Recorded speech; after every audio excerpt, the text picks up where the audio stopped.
In Congress and even not in Congress, there are so many cases that involve election-related disqualification.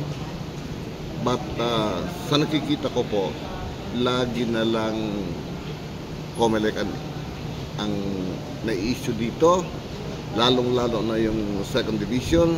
Kaya dapat bigyan ng pansin ng COMELEC kung paano sila magdesisyon na talagang yung tama dapat itama, hindi yung desisyon nila na mayroong halong political.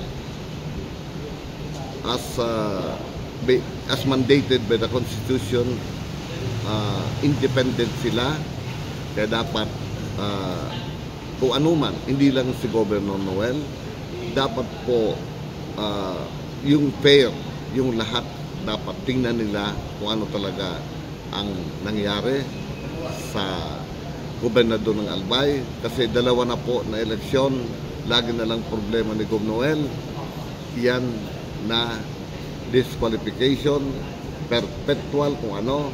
Although the Ombudsman decided already that wala naman perpetual si Gov. Noel, or the Supreme Court already decided that ibinaba nga yung asunto, ibinaba yung penalty down to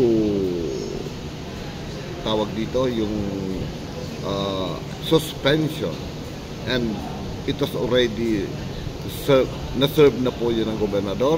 Kaya hindi ko malaman kung paano na naman ito, kung ano na naman itong kaso, kasi there are two cases with dalawa po yung kaso ni Gov. Noel before the COMELEC, the second division. Yung una, ininto yung sabi na hindi siya pwede mag-file because sabi ng Supreme Court, hold muna tayo sa pag-issue ng TRO.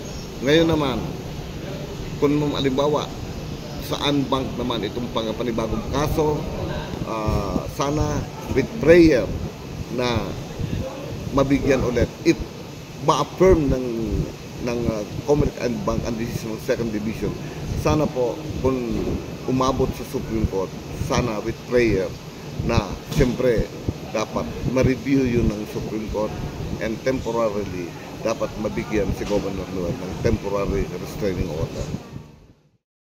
For this body, this Commission on Election, mayroon tayo, bawat Pilipino can file complaint before the Congress to file impeachment pag mayroon tayong katibayan at saka mga ebidensya na nag-violate sila sa kanilang ginagampanang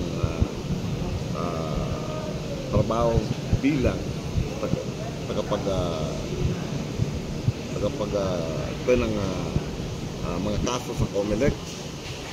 Everybody can file impeachment complaint before Congress.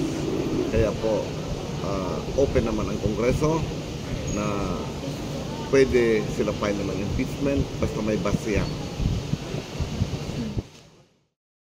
Sa the Congressman of the 2nd District of Albay, I am the peacemaker not only for my district but the entire province. Regarding this political chaos between the governor and the other party, we will make it sure that we will initiate, or I will initiate a move so that in the future there is a political stability in our province.